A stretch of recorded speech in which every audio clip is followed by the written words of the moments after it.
morning to all the network of risk and compliance, and we are today at the OECD Anti-Corruption Forum.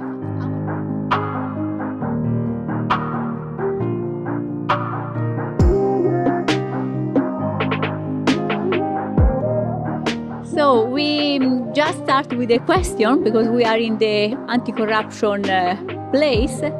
What do you think about anti-corruption and how do you see the future of anti-corruption? We are now discussing about policies, about best practices. What is your opinion? Because you are an expert in these topics. And please, if you can share with us some of your ideas. Well, OECD, where we are now, has done a wonderful job over the last 25 years in really pushing and changing the legal field globally for corruption, anti-corruption. Wonderful has been done because 25 years ago, corruption has still been tax deductible in Europe. Very positive. However, I think it's time to go the next step. We have to go beyond compliance where we are now. Because anti-corruption says, in a short sentence, the law demands you must comply, otherwise you go to prison. Now, this is a very logic, clear demand. However, with this you progress very much and very well in OECD countries, in the rich countries, in the law-abiding countries. But what about the challenging countries in Africa, South Asia, God knows where? If you come with this line, the law demands, they will tell you, get lost. So we have to take, in addition, a next step, which we call in Austria the commercial approach to corruption avoidance. Because a Bangladeshi or Nigerian, whoever it is, he has grown up he has been socialized with corruption from childhood. He knows nothing better. So we have to convince him somehow that his future is better if he does not touch corruption. Now, if I tell you or anybody else, you must not be egoistic, you will tell me, that's none of your business. However, if I tell you, maximize your income, but not for tomorrow, but over the next years or your lifetime. So I give you the benefit, but I extend the mental timeline. You might start to think differently. You might start to realize that corruption, yes, is a wonderful short-term profit maximization instrument.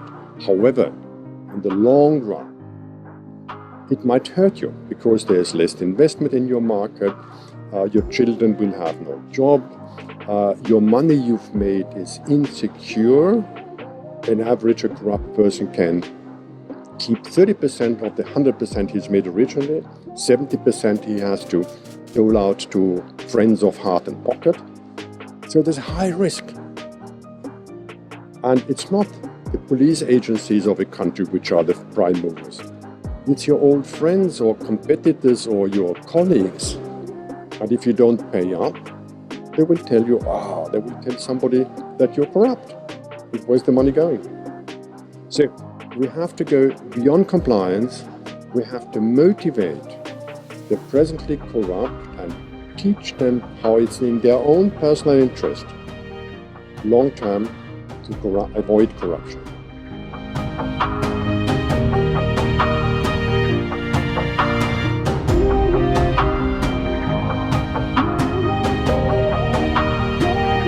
Qual è il legame tra il lean management e l'anticorruzione? Allora, per riuscire a far migliorare le performance di un'azienda, che è il nostro obiettivo principale, uno degli aspetti importanti è che l'azienda abbia una cultura aziendale condivisa e funzionante. Alla base di questa cultura aziendale ci deve essere integrità, cioè la cosiddetta integrity. E integrity è uno dei punti chiave per avere corruzione zero in azienda, per cui questo legame è a due vie, cioè l'anticorruzione permette di far bene il nostro lavoro e noi aiutiamo chi deve fare l'anticorruzione, per cui è un legame molto forte.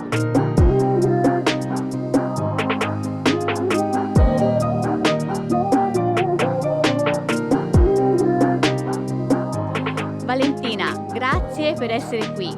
Buongiorno, e ti vorrei chiedere una domanda sulla legge francese anticorruzione. Come è messa la Francia rispetto all'Italia e agli altri paesi? Vuoi dirci qualcosa? Innanzitutto grazie di essere qui. Sono io a ringraziarti, Ingrid, e grazie a tutti e buongiorno a tutti. Effettivamente tra qualche settimana Risk e Compliance mi ospiterà di nuovo per parlare di questi temi.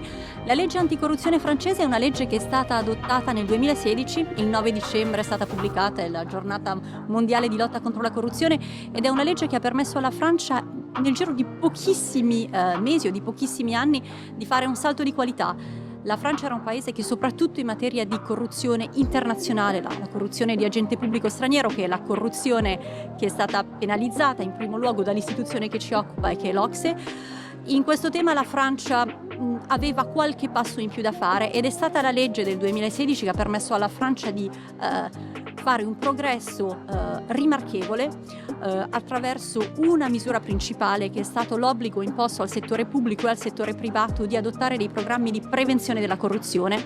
Un'altra misura importante che è stata discussa questa mattina è la CJIP, la Convention Judiciaire d'Intérêt Public, che è un accordo tra le persone giuridiche e le procure in caso di inchieste per dei fatti di corruzione, che impone delle sanzioni pecuniarie altissime e dissuasive alle imprese. Queste sono le due misure principali di un pacchetto che è la Loi Sapin, la legge Sapin del 2016, che ha permesso effettivamente alla Francia di diventare un paese esemplare, e non sono io a dirlo, ma è una volta di più l'istituzione che ci occupa, l'OCSE, che nel suo rapporto pubblicato a fine 2021, il rapporto di fase 4, ha visto come la Francia abbia potuto rapidamente fare un progresso rimarchevole in materia di anticorruzione e adesso essere un modello che può essere imitato da altri paesi.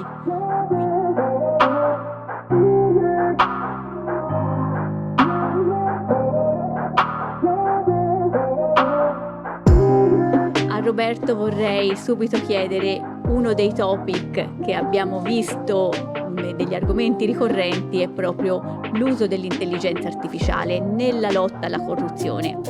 Vuoi raccontarci qualcosa, il tuo punto di vista? Che ne pensi? Volentieri, sì, effettivamente è stato uno degli argomenti più discussi nei diversi panel. Credo perché non solo per l'attualità e il fatto che ormai ognuno di noi, no, nella nostra vita quotidiana si confronta con questi strumenti, ma penso veramente perché può essere una grande opportunità, tanto per le grandi imprese quanto per le piccole e medie imprese. Per le prime, che solitamente sono dotate di sistemi di compliance molto strutturati, può essere un grande acceleratore. La capacità di gestire dati in maniera massiva, la velocità e l'efficientamento per le risorse, un monitoraggio in tempo reale, quindi sono degli strumenti che aiuterebbero le grandi imprese nel loro percorso di continuo miglioramento. Dall'altra parte, quasi all'opposto, ci troviamo il mondo delle piccole e medie imprese, che solitamente non hanno una struttura interna di controllo e un sistema di compliance strutturato, che però utilizzando questi strumenti di intelligenza artificiale, anche quelli cosiddetti plug and play, quindi quelli sul mercato e non quelli che richiedono ingenti investimenti, con questi strumenti semplici potrebbero veramente avviare il loro sistema di controllo interno, avendo un grandissimo miglioramento. Immaginiamoci dal punto di vista della formazione, piuttosto che dal punto di vista della due diligence, piuttosto che, perché no, l'analisi delle transazioni finanziarie. Ecco, questi sarebbero tutti strumenti che aiuterebbero ad avviare il loro percorso di miglioramento, ma altresì a rafforzare l'intera supply chain. Ricordiamoci che oggi, specialmente in Italia, gran parte dei profili di responsabilità degli ultimi anelli della catena dei fornitori rischiano di risalire non solo in termini di responsabilità 231, come abbiamo visto dalla Procura di Milano, anche in termini di responsabilità agevolatrice degli illeciti, fin sopra la committente. Quindi anche le piccole e medie imprese che attraverso questi strumenti possano avviare un serio e fattivo percorso nella compliance aiuterebbe anche a posizionarle meglio sul mercato.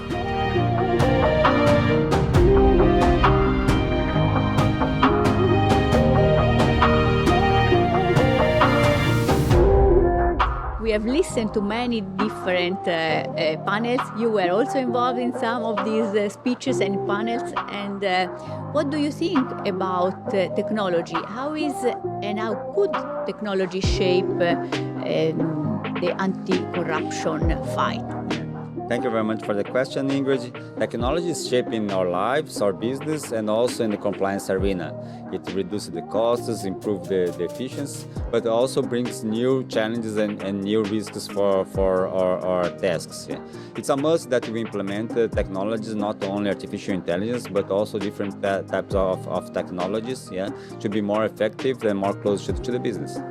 So you also have some technology in your group, I assume, that help you to fight and to found anti-corruption situations. Sure, Ingrid. We invested a lot in technologies during the last years. We have a chatbot that answers the questions for our employees. We have tools to perform due diligence, and we also implement technologies to improve our investigation. All in all, we think that technologies brings us a lot of benefits in our daily business.